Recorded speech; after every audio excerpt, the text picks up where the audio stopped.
Hey guys, what's going on? So I just wanted to do a quick, more of a cons video about the Brew Retromatic. When I look at the videos that I have on the channel, obviously I don't have too many videos, but the biggest viewing video was the unboxing video for this Retromatic. Seems like there's a pretty high interest for this model. So I wanted to do a review, if you will. Now, overall, I would give this watch 7 to 7.5. I have owned it for about a month and a half, I believe. And within the first week, I would have said I would have given it a 4. There were a lot of issues that I just didn't like. And I was going to flip it, basically get rid of it. But I kind of held on to it, and it has grown on me tremendously. I can't really verbalize the reasons as to why it has grown on me, but it has. I believe majority of that has to do with the fact that it is, aesthetics wise, it doesn't jump out at you, but it kind of grows on you. I can't really explain it why. And it's also very, very unique. When I look at it alongside other watches that I have in my watch box, it just stands out, right? So I really, really like the watch. However, the cons that I had during week 1 is still the cons that I have now. So I just wanted to kind of talk about that for people who are interested in purchasing this watch. So the con number 1, let's get right to it. Sizing of this bracelet is going to be a nightmare. There is a pin that you got to push, but there's also I guess what you would call a loop in the middle. And that loop is only going to pop out if the pin goes all the way through.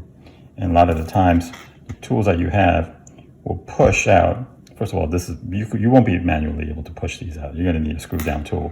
But when you push it out, it'll kind of hover and hang there, but it won't pop out because the pin will actually have to be pulled all the way out of the loop for this link to be removed, and it just gets stuck in the loop. So you're going to have some sort of like a plier or something to pull it from the other side. At least that's the way I had to do it. It wasn't easy. I mean, you had to be like, I don't know, Chris Bumstead or somebody like that to actually remove these damn links, and it was a horrendous experience. So first I thought it was just me, like I'm just not doing it right, or maybe I just don't have the sufficient amount of tools. I had a viewer on the retrograph video that I did talking about the fact that left a comment saying that they bought a Retromatic and they were waiting for it. So I replied back to that comment asking him or her, he or she had the same type of issue, and they totally agreed. So I'm like, yeah, I can't remove the links. I had to take it to a shop to get it removed. And then I saw an aftermarket listing for this model, and it talked about the fact that it was in a mint condition. Only scratches are aware on the links, on the side of the links, because they were trying to remove the pins. They didn't state that, but I mean, I could just kind of tell. So you're going to have some, I guess, manual work, or maybe take it to a shop. I'm not quite sure, but I think like for people who are thinking that you're just going to simply pop it out and adjust it and run with it, that's not going to be, it certainly wasn't the case for me, and I don't think it's going to be a case for a lot of the people. So adjusting of the links, sizing of the links is going to be pretty difficult. That's con number 1. Con number 2 also kind of pertains to the bracelet itself, which I love. I love this heavily tapered bracelet.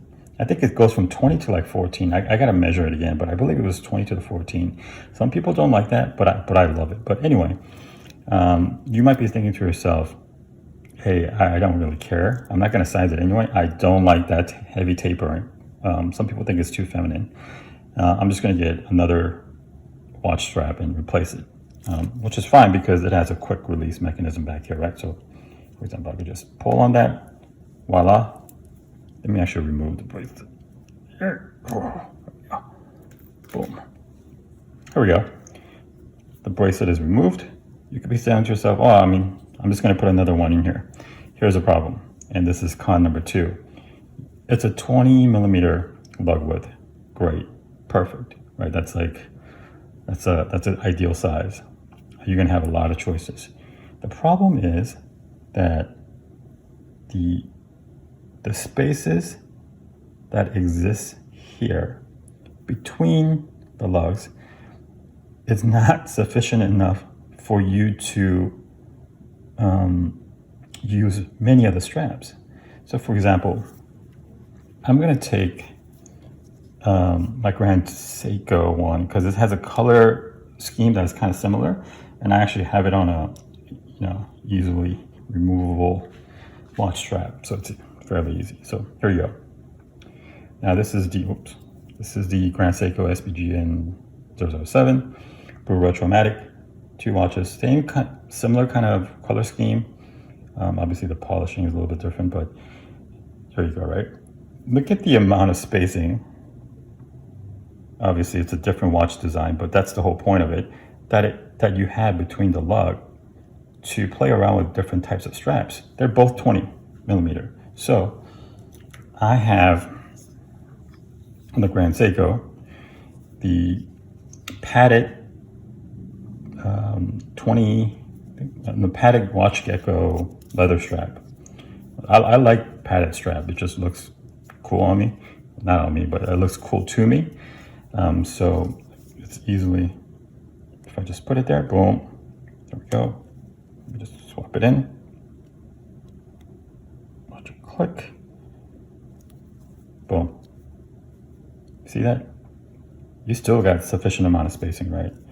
But look at this watch, this strap, and the amount of spacing that you're gonna need for the strap and the pin to align with the hole within the lugs. Look at here, Brew Retromatic. You see that? Look at the spacing that is available here, and then look at the spacing that you're gonna need. That's not sufficient. Do you know what I mean? So for example, so if I go, okay, let me try to align this here. There you go. There's just not enough sufficient spacing for this strap to fit within this watch. So ultimately, even though it's easily removable and it's 20 millimeters, so you have a lot of choices, you actually don't.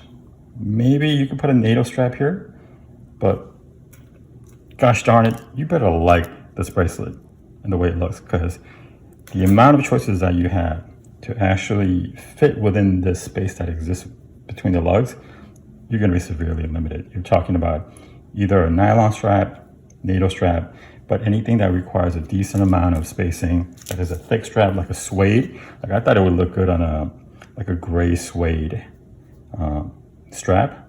I just can't get it to fit within this lug space. It's just, there's not sufficient amount of space. So that's a huge con for me. It's not a con for me now because I have grown to really, really love that bracelet, but I initially didn't like it at first. So that's the reason why I was thought about flipping it, because I was trying to like play around with different watch straps, and I'm like, I can't get it to fit here. So huge con. Think about that before you actually purchase it.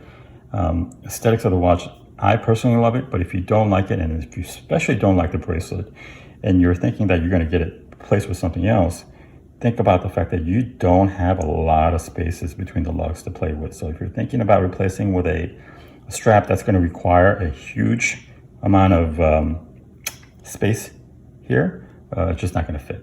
So that's 2. Well, actually, since I have it there, I'm just going to keep on talking about it. Point number 3, it's not a big deal, but the back of the case is a little bit sharp. It's not a huge deal for me because I tend to wear it a little bit tight, so it just kind of sits there.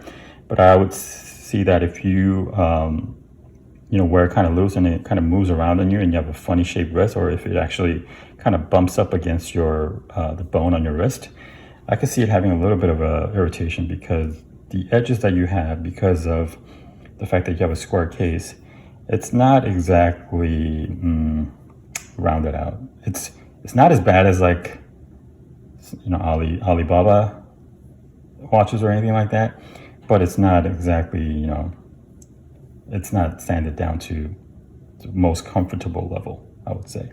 So it is It is, it could cause irritations. To me, it really doesn't, because I like to wear my watches a little bit tighter. But if you like to wear a watch a little bit looser, and if it's going to kind of move around on you, on your wrist, and if it's going to hit your wrist bone, I could see it causing a little bit of irritation, because it's not, it tends to be a little bit sharper than what I would like. So that's con number 3. Now, con number 4, let me put the watch back on. Yes, back. So con number, I think I'm on number 4. Con number 4 is, again, the bracelet. It has to do with the fact that it's a butterfly clasp. And this is just not this particular model, but I think anything that has to do with a butterfly clasp, you could get stuck in a no man's land when it comes to sizing. So if you look at the way that I have sized now, I personally feel like it's a little bit too tight. And I feel it. Like if I gain a pound or 2, then forget about it. This is going to be way too, this is going to be like the Boston Strangler. It's going to be way too tight. But if I put another link, it becomes way too loose. So out of the 2, I'm picking just a little bit tight rather than way too loose. That didn't sound right, but you know what I'm saying. And so for this particular watch, or just any watches that use butterfly clasp in general, you could get stuck within, no man's land when it comes to sizing. And I am kind of within that area, although it's not bad enough where I feel like I need to replace the strap. But like I stated before, replacing the strap is not easy. You're going to have issues with the sizing. You're going to have issues with the spacing that is available within the lugs, blah, blah, blah. But right now, I like it. I like it the way it sits on my wrist now. But I could see it becoming a little bit too tight if I gained literally a pound, because it's a little bit too tight on me right now. So that's one of the cons as well. Because of the clasp that they use, you could get stuck in the no man's land, and it's very, very unfortunate, because I love this bracelet. Now 5, and I think this is just more in line with Brew in general, because it's a micro brand, and it's a micro brand that has been gaining popularity and it's respected within the watch community. A lot of the models that they have is totally out of stock. If you go to Brew watch right now and you try to buy something, you have one choice. I think it's one of the older models in black color, but everything else is out of stock. Now, it states on the top banner on the website that basically everything is coming back in stock, or I shouldn't say that. Back in stock is going to be around March of 2011, but it doesn't really state which models are coming back into stock. If it's all the models, that's great. I would love for the owner of Brew, I believe his name is Jeffrey or something like that, if he could kind of state which models are actually coming back into stock. I mean, I already own this, so I'm not going to get rid of it. I'm fine with it. But just for the people who are interested in buying this watch, knowing exactly when, it doesn't have to be exactly, knowing the time frame of when the watch is going to be back in stock, I think it'll be great. And because of the fact that he has, I believe, 3 models listed with whole different color variations, totaling out to, I don't know, somewhere around 20. When he puts a general statement up there saying, like, we're going to be back in stock on March of 2011, are we talking about just the Retromatic? Are we talking about the Retrograph? I think the other one was called the Mastergraph. Are we talking about all of them? Are we talking about certain colors? What are we talking about? If he could be a little bit more specific, I think that will help out just his consumers when it comes to trying to figure out, hey, I really want this. I could totally wait until March. It's only 2 months away from now. Or, oh, this is not going to be in stock anytime soon, therefore I'm going to have to go look into the aftermarket. Whatever it is, I think it'll just kind of help out the people who are actually interested in purchasing this watch, because demand seems to be higher than what was forecasted out, or the supply that he has on the first batch. So that's pretty much it. Again, to summarize the issues that I have with this watch, even though I highly recommend it, because I give it a 7 to 7.5, but it's a watch that grows on you. It doesn't really blow you away, at least not to me, up on the initial opening. 1, sizing of the bracelet is going to be difficult. 2, the amount of spacing that you're going to have within the lugs is going to be very limited, which actually kind of limits the type of straps that you could replace this bracelet with. So love the bracelet. If you don't love it, think about the fact that there's not that much space here within the lugs. Not between the lugs, but within the lugs. Point number 3 is the case tends to be bit sharp.